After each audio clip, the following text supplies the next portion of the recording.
back to the channel.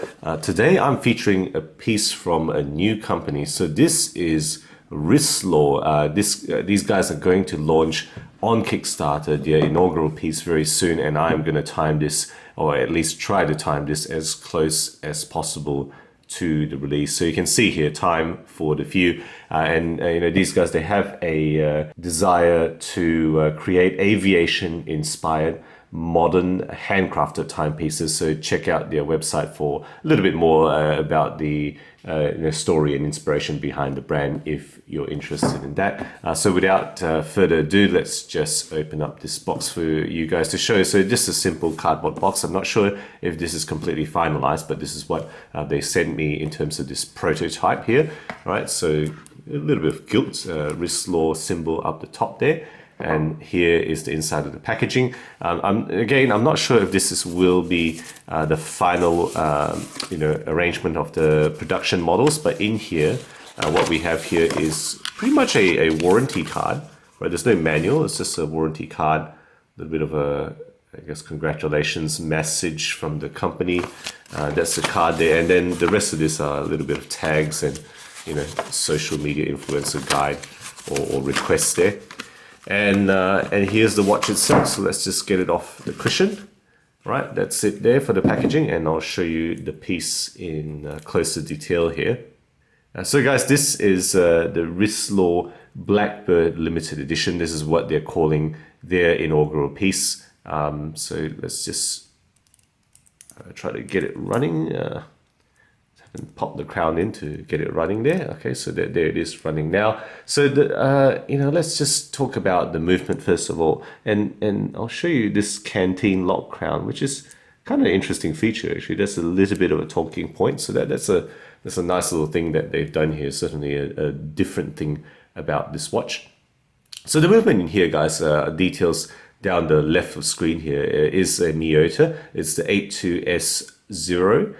Which is pretty much a 8215 without a date and with an open heart complication here. The rated accuracy I've put down the left there. In actual use, this is actually very well regulated. I found it's actually running about +3 seconds per day in use, which is very good. I think it's in anyone's language that there's actually very good regulated accuracy for a Miyota 21600 beat per hour movement. And just to show you on the dial here, of course, that open heart complication is implemented here at the 7 o'clock position through that window that has a bit of decoration above it there. Okay, so that's really the movement. Let's just talk about this case. So this case is rather massive. Okay, it is actually a 47 millimeter across. So between my two thumbs there is actually 47 millimeters with calipers. It's in black PVD 316L steel. The thickness actually proportionally is not that thick. It's actually 14.5 millimeters on this 47 millimeter case, which is actually fairly modest, and that's kind of partly achieved because they've got flat glass at the top and a fairly slim low profile case back there. Okay, that's 14.5 millimeters in thickness. The lug connection is actually proprietary. Let me just show it to you. Or I guess it's a bit of inspired by another brand here. So you can see that it's not a typical lug connection, but I'll tell you the width of the bracelet at the case is 26 millimeters here. The case height, if you take these elements here right up the top to the bottom, so between my thumbs there, that case height is massive. It's actually 59 millimeters, so it's actually a very big presence on the wrist for sure. And with this metal bracelet, this watch is also substantial in weight. It's a full 209 grams adjusted weight. I've taken out about 3 links to fit my wrist, and it's still weighing about 209 grams, which I think, in my opinion, that is actually a heavy watch. Let me know what you think and what you consider a heavy watch. All right, let's just move into the finishing now. So bezel finishing is actually longitudinal brushing. Hopefully that shows up on the camera there. And it's got this nice face screws. I guess let me know what your opinion about that is. But they've actually put in the detail here that they're all facing 45 degrees into the crystal in the middle of the bezel there. Okay, there is actually a polished bevel. Hopefully that you can see that. polished bevel on this bezel here, and then the brushing on the side of the bezel is actually vertical. But interestingly, the side of the case is actually longitudinal brushing. So there's a bit of differential transition there. The top of the lugs, including that, I guess that protection or that cover, that lug cover there, is longitudinal brushing as well. All right, that's the top of the lugs. And then there's also a polished bevel. Let's see if I can show you. Hard to show, but there is a polished bevel there between the top and the side surface there. Okay, so there's a bit of work there that's gone into creating this transition finishes between surfaces on the case here.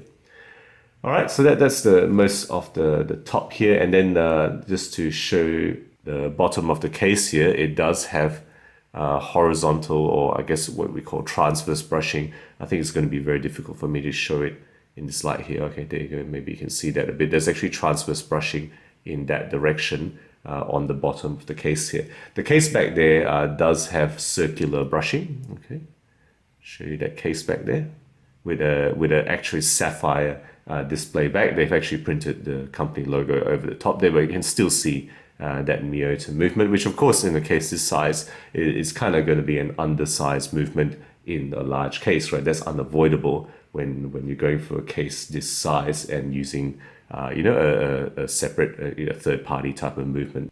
All right, so that's the circular display case back, which is actually a screw-down case back, and with that screw-down canteen lock, the water rating they've gone for on this watch is 100 meters, which means you can submerge it. Just don't go too nuts in terms of dynamic water spikes, say with diving or with jet skiing on the surface. But for swimming, I think this would be okay for that water rating. Okay, before I move into the dial, I'm just going to show you this canteen lock a little bit more in detail. So you've seen this in the ballast watch that I've reviewed before, but basically it's literally like a canteen lock. That's where the inspiration comes from. So unscrew it, and then there's a little bit of a articulated arm here for you to put that aside, and then adjustment is actually a very tiny crown, and sometimes it's actually a little bit difficult to handle. So because it's small, the winding can be tricky, but you can hand wind it in the 0 position, and then I'll just show you how to set it. You basically pull it out, and there you can see I pulled it out. It's hacked. That red seconds hand is stopped, and that's how you would adjust the time. Okay, so that's just really that little crown adjustment there. No date, as you can see there.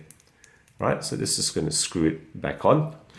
All right, moving on to the dial here. So the dial here, I guess a lot of the attention has gone into the dial. It is actually a multi-layered dial with varied finishing between matte and brush textures. It does have those polished screws as well as those gear details on the face there, and the indices as well, the 12 indices around the chapter ring there, polished steel, or at least that's what it looks like.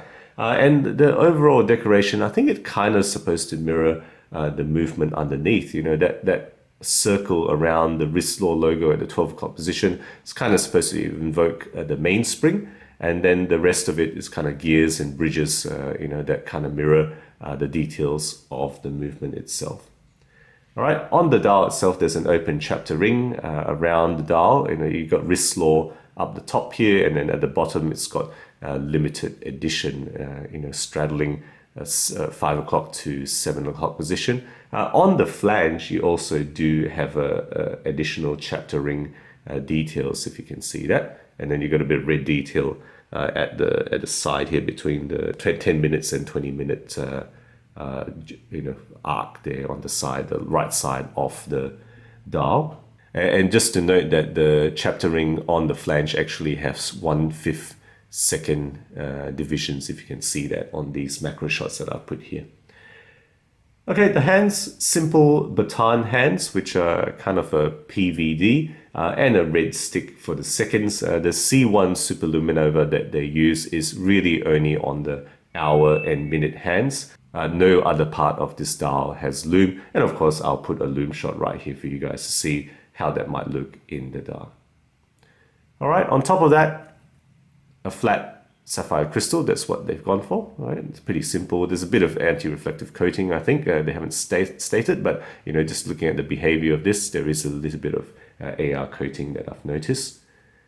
All right, and that's the description of the case, guys. So moving on to the bracelet. So the bracelet here is something I enjoy. It does have a 26mm connection to the case, tapering to a very, rather small 18mm. At first I thought this might be Hublot inspired, but actually this is Royal Oak, Audemars Piguet Royal Oak inspired.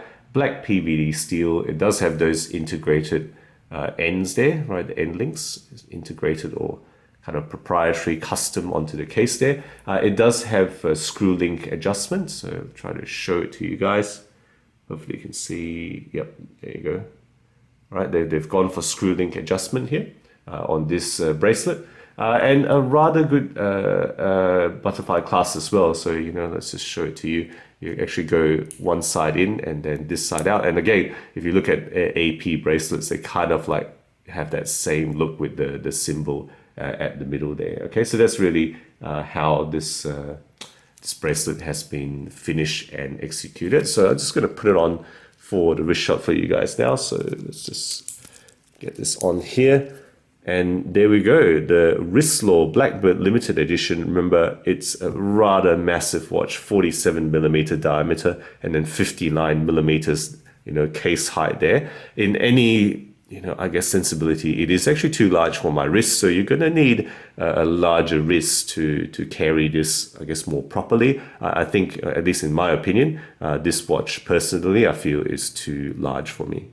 Right, that's how it looks. And the bracelet is actually fairly low profile. Actually, on the other side, it looks like a pretty low profile watch. It's just that you got that big, top heavy case on the side here, the top side here. Okay, so there it is, guys. That's my description of the Wrist Lore Blackbird limited edition. What have I enjoyed about this? I think they do have attention to detail. I think they have a very fine quality case here. No complaints about the finishing, which is actually pretty rather good. The way that they've put in all those different finishes, the transitions between polish and brush, it's pretty top notch. They've done a good job in that. And then attention to detail to all the things on the dial here, as well as that canteen lock. You got to spend a bit more to get that type of execution here. So they've done all that, and the bracelet as well, I would say, is also pretty darn well executed. It's actually a very comfortable bracelet. The finishing is pretty good, no sharp ends, and certainly on the wrist, I found this actually quite comfortable, despite the fact that I feel that this is a heavy watch. So it's got those positive points for it. Now, the things I would be concerned about Wrist Lore, about the success of this case, I would say that it's actually a rather large and it's also a rather heavy watch. So, on the wrist, it's too big for me. If you have I guess at least a 7.5-inch wrist, I think this would be possibly okay. But, you may also still feel that 209 grams on the wrist is heavy, but let me know what you think. That's just my personal feeling about that. The dial has a lot of detail, and it's got faux details, about those gears, bridges, mainspring thing. I don't mind that. I quite like the look of it, but some people don't like false details. Let me know how you feel about that. I just have some concern that may not be universally appealing. And then lastly, I'll just mention that the loom, it's just really on those two hands there. It's fairly basic, and it certainly does not last through the night. It's actually probably just a little bit of a function for the initial darkness, but it's not designed to last all the way through for hours on end. So I think that's what they've gone for. So guys, there we go. That's my review of this Wrist Lore limited edition Blackbird going on to Kickstarter, either already on or very soon. So check out links to all information I'll put at the bottom in the description. Let me know your thoughts about this. And guys, if you enjoy my videos, do consider subscribing. I put out new content every week, always aiming to be objective and unbiased about all things horology. Thank you again for joining me, and as always, I'll catch you guys next time.